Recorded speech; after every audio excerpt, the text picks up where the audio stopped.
Bible truth, line by line, in context, 5-minute lessons. Let's go. Welcome to Bible Bites. All right, guys, the 5-minute lesson starts now.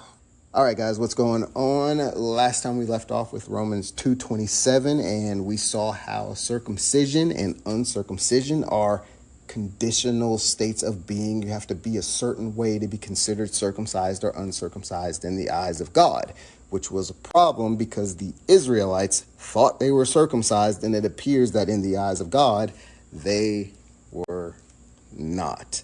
All right, so let's continue with Romans 2:27, and let's continue to see what it says. So remember, Romans 2:2 says that we are sure that the judgment of God is according to the truth against them that commit such things. All right, so why was this discrepancy happening between Israel's circumcision and God's definition of circumcision? Well, let's go to truth. What is the truth? The truth is, this is a logic train, so stick with me, all right? I'm going to read my script here. Let's go. Truth is, God has revealed himself to us. Creation itself shows his eternal power and Godhead, all right? This revelation proves he should get the glory for creating and owning everything. And it proves we have no one else to thank for anything we experience but God alone. Makes sense, right? Let's stay in context. Believing anything else over this truth and the proof that comes with it not only has no meaning, no reason, no benefit, vanity, but it also darkens our hearts. We will become fools who not only think we are wise, we will change the glory of what God created, which reflects his greatness, into something which reflects our limited image, glory, right? And this is a demotion for God that we're going to lift up as a promotion for us, okay? And finally, because we do not like to retain God in our now foolish knowledge, he's given us over to darkened hearts, okay? Which is where our vile affections originate. Remember, affections is a gentle feeling of fondness. It's a physical expression of fondness, all right? So, by inference, meaning an undarkened heart is the opposite of vile. Vile equals extremely unpleasant, morally wicked, which indicates, all right, come on, stay with me. A person with an undarkened heart believes all good things come from God, gives thanks to God for all his good creations, and glorifies God for being the only good to exist because he follows his law perfectly. Meaning, no Jew who breaks the law has the right to judge. Romans 2:27 continued, because the only being that cannot be judged by the law is God himself.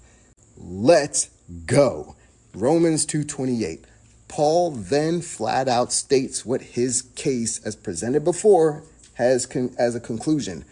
You are not a Jew by ethnicity and nationality, okay? Meaning outwardly. Remember that form of knowledge, that outward appearance? You are not a Jew by ethnicity and nationality, your outwardness. You are not a Jew if you have a physical circumcision either, a circumcision of the flesh. Read the text, okay? This answers what kind of circumcision the Jews possessed, right?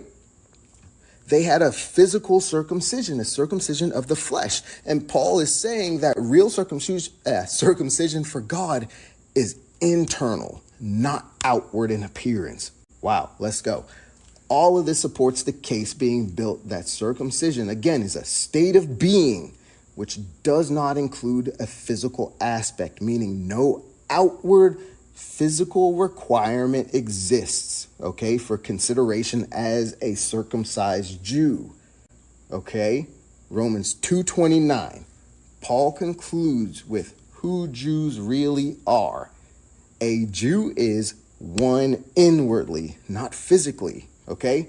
One whose circumcision status is of the heart, Okay, remember, we just went through what darkens a heart, not believing the truth of God, right?